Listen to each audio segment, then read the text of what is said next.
You are listening to episode 19 of the Peaceful Mind Podcast.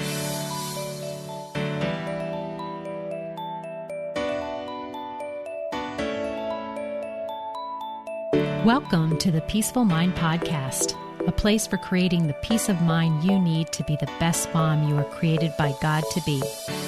If you want to bring more balance, more joy, and more peace to your motherhood, this is the place for you. I'm your host, certified life coach and Catholic mom, Danielle Thienel. In the name of the Father, of the Son, and of the Holy Spirit, let's get started.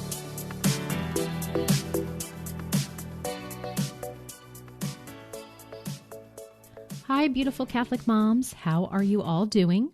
I am thriving and not striving this holiday season, and I hope you are feeling that way too, as we are now deep in the midst of the Advent season with Christmas just around the corner. If you do feel peace this holiday season, let's give gratitude for it for sure. However, if you do not feel as if you are thriving, then this episode where I will lay out what I call the peace formula will be just what you may need. I first of all want to just say that not thriving is okay too. Did you know that? Yes, it's okay for you to know that when we are not thriving, it doesn't mean anything has gone wrong with you. We don't have to assign a meaning to it that will keep you stuck or feeling negatively about yourself. We all have seasons when things are up and seasons when things are down, and seasons that are just there, kind of status quo. We are all striving for different things, and sometimes we're just killing it and busting a move, and other times, nope, not so much. It's called a human life. But as in all seasons that come and go and are forever changing, I want to remind you that wherever you are, however you are feeling, this too shall pass. It'll pass if things are all not going as you'd like, and if they are all going well, it'll be passing too. But my mission for you today and always is to help you have peace no matter where you are in life and what circumstances you have going on. It always seems that in our motherhood at this particular time of year, which right now, if you're listening to this podcast when it's released, is the Christmas season. And we have all these expectations we place on ourselves, especially because we hold the role of mom, who not always, but this is just a generalization that, a lot of the responsibilities of this time of year falls to us. So this episode today, just take some time and let it sink in and see how the kind of elements I offer you today that make up the peace formula, how could you even just take one and just inject it into your life this holiday season and kind of remove some of those expectations and let it be your purpose to find more ways of doing what you need to do and want to do this season, but doing it with a peaceful feeling, a peaceful heart, just a peaceful mind. All right, let's dive in to what I call the peace formula. I see this formula for peace as 4 parts that come together to be a foundational layer needed to sustain peace in your life, like the strong foundation needed when building a house. It's what you need to know and implement to even have a good chance at making peace in your life sustainable. Again, to bring it back to the house analogy, you need to have the foundation set before building each room on top of it. So to just learn and be in the know of each component and its importance, and then try to focus on these elements as habits and skills you will build over time, is what I want you to gather today from today's episode. You won't always be able to follow through with them, but that's okay. You'll have the awareness, especially when you don't have peace of mind about something. Then it will trigger you to perhaps return to one of these components to get you back to having peace more quickly. The first element of the formula is putting prayer into practice. You'll hear a lot of P's, and that sound of P as you learn the peace formula will also, I hope, help you to remember it. So again, the first component of the peace formula is putting prayer into practice. Do you know that all prayer is focused thought toward heaven? At least that's my definition for simplicity's sake. And I love to give my brain simple tasks because I am more apt to following through. So just think of it that way. Prayer is focused thought toward heaven. Are you doing that right now in a focused way? Do you pray? Are you praying? Whether it be focused during the morning or right before bed or just sprinkled throughout the day. Are you doing it? To have and sustain peace, you must be building some kind of prayer life. You must have a practice of it. And whatever that looks like for you. Praying to God, to Jesus, to the saints, to the angels, to loved ones gone before you. Prayers of thanks, prayers for others, prayers for yourself, prayers that offer questions that you want answered, prayers for help in this human life. Forming a relationship with our Creator takes time, just like any friendship you strike up here on earth. A trust is then built with every conversation where you want to express what's in your heart, and it's a time to listen for advice. And true friends are there for you, even if you haven't even spoken or seen each other for a long while. The same can be about picking up wherever you are in your prayer life right now. You can just pick right back up where you left off, and that is how it is for God and you if you let your prayer life practice slow down or become non-existent. Then to get back to a place in your life where you are generating peace for yourself and, yes, your family, because how we are feeling has a tremendous impact on how we show up for our families. Right, moms? Then putting prayer into practice will be the first step. I want to invite you to look at this step as easy, not as a daunting task, but just ask yourself where, if I had to put prayer in my life right now, would that be? Is it 5 minutes right when I wake up? Is it deciding to read a few passages from the Bible before bed? Or is it journaling when the kids are sleeping during the day? If you just make a point to say an Our Father, a Hail Mary, or a Glory Be each day, you will have put prayer into practice. But you do need some sort of practice to move towards sustaining peace in your life. Okay, moving on to the second piece of the peace formula. It is patience. Oh yes, this one again. The virtue that eludes us, or at least for me, patience used to be something that I would concretely say is my downfall because I believed I didn't have it, that I wasn't a patient person. Well, if you are somewhere in your life right now, as I used to be, where you believe that patience isn't a strong suit of yours, or you are saying, yes, that's me, I am not patient, and if only I had more patience, then let me offer you a twist on looking at it that can make it more of something you can move towards instead of keeping distance from. Here's the thing.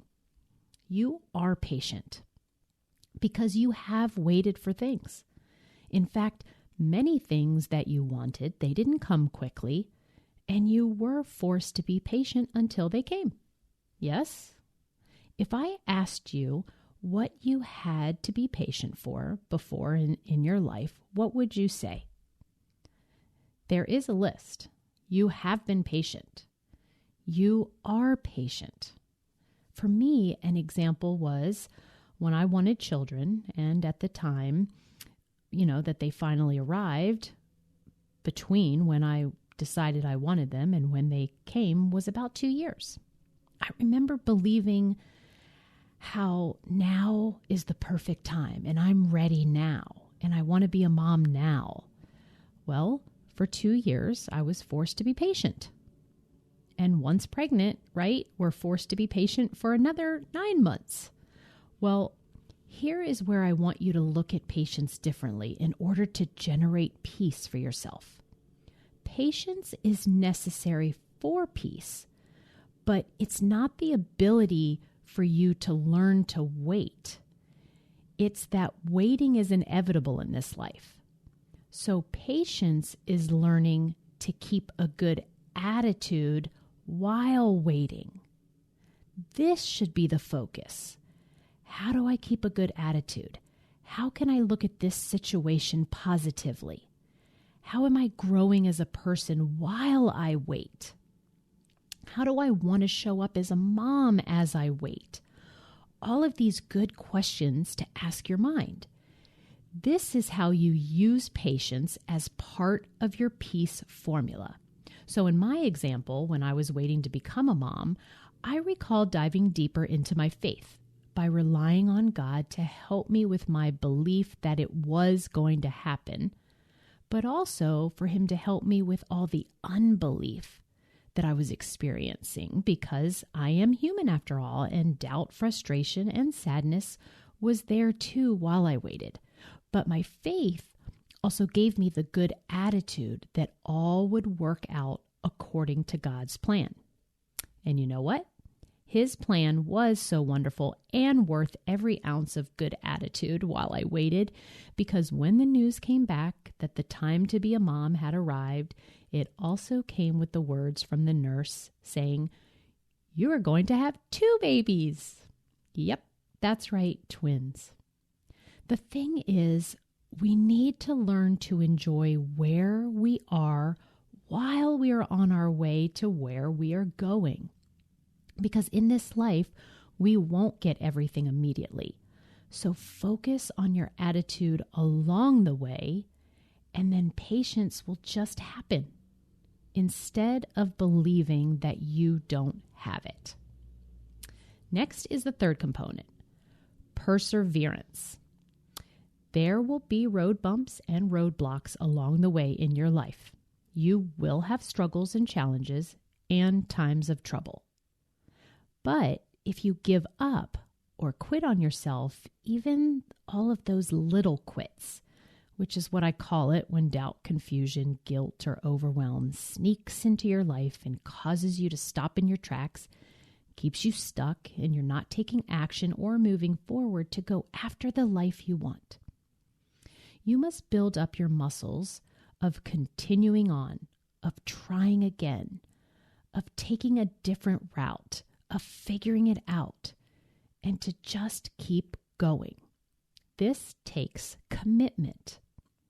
And if you are committed to showing up fully to go after the life you want to have, you must not blame anything else, but muster up perseverance to keep on keeping on.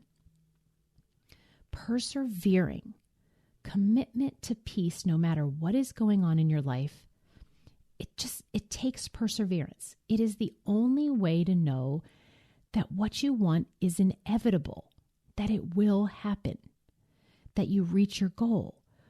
But if you resign that it's just too hard, that it can't happen for you, that if only other things or other people changed, then you'd have peace, that will keep you from it. Perseverance or persevering brings you the resilience necessary to be able to return to a state of peace again and again within the ups and downs of your journey of life. The final component of the peace formula is to focus on progress, not perfection. I told you there was a lot of P's in here, putting prayer into practice, patience, perseverance, and now progress, not perfection.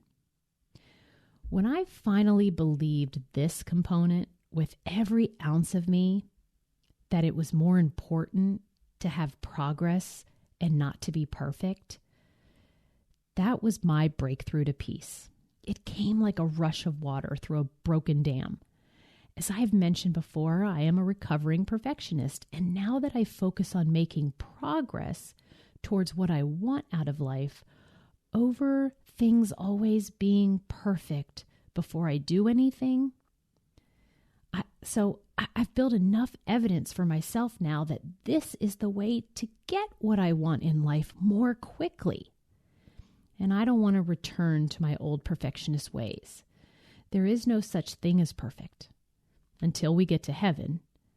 It's such a false objective to look perfect before you do something, feel perfect before you do something, give up before something is perfect, or not pursue something because everything isn't lined up perfectly. Because the reality is nothing ever will be.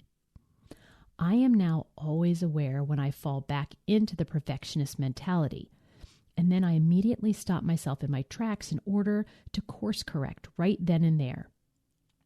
This whole podcast and my coaching practice are beautiful examples of me putting progress before perfection in order to have more peace in my life.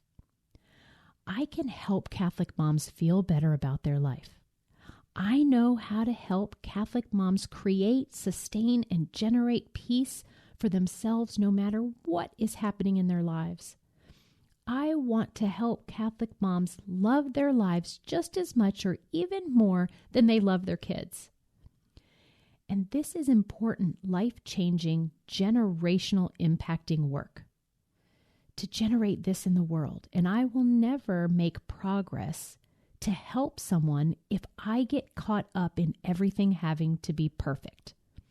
I record podcast episodes and distribute it out even when I don't even make any sense, or sound like a robot, or I get the technology wrong, or I mess up on getting Catholicism totally correct, or, when I receive negative comments. Why? Because I have to just get it out there in order for someone to hear it and to get help. There is one person who needs me. And if I don't get over myself, over needing to have my picture be flawless or my grammar correct, then I am missing the point to be helpful. The same goes for my business side that requires me to go live on video, to show up every day in my Facebook group, to make social media posts, send emails, create courses, to offer my coaching services out there. Believe me, I've made some mistakes. I've done things wrong. I've questioned my writing and had comments that go against the Catholic faith. It hasn't all been perfect, and I put myself out there anyway. And because of it, because I'm not waiting for everything to be perfect, I am transforming lives. And even if it was just one life, it would be worth it. But I can say that this year it's been 100 lives, and I have goals to surpass that this next year. There will be a lot of messy, imperfect things I will do. But the peace I have access to because I didn't let it stop me from my dreams is priceless. So there you have it, just a little snippet of what I call the peace formula. Number 1, you need to put prayer into practice. Number 2, have patience. 3, perseverance. 4, progress, not perfection. When you have these 4 things in place, or that you are aware of them and are making strides to implement them in your life, it forms the foundation. The peace formula is a foundation to be able to create, sustain, and regain peace in your life. I want to end today by telling you that this formula will be part of an online course that I'm now creating to be launched sometime in early 2021. It's called The Peaceful Mom's Path. There's no quicker way to get huge results in your life than working one-on-one with a life coach on your personal life circumstances. But I also wanted to create another way of getting my coaching tools through a spiritual lens program out to as many people as I can. So I'm creating a video course for those interested in learning from me in a different way and to still benefit from life coaching with a faith-focused component. To make sure you're in the know for its release, you can join my waitlist at DanielleThienel.com/peace course. And I'll link that in the show notes. DanielleThienel.com/peace course. And lastly, please do me the honor of rating and reviewing this podcast so it can be found by more awesome Catholic moms like yourself. And I thank you in advance for that and for listening. I love you all, and I will be back next week with another episode of the Peaceful Mind Podcast. Thank you for tuning in to today's episode of the Peaceful Mind Podcast. Are you ready to take everything I teach you here and put it to work for your own life? To really learn how to have peace of mind no matter what is happening around you? If so, I'd love to have you as a client. As your coach, this is where you'll get personal and focused time on your own mind, using life coaching tools, concepts, and proven life-transforming wisdom, all through a faith-filled lens. To learn more about how we can work together, come on over to DanielleThienel.com. There, you'll see how to sign up for a free coaching consult and learn how to get started. Until next time, peace be with you always.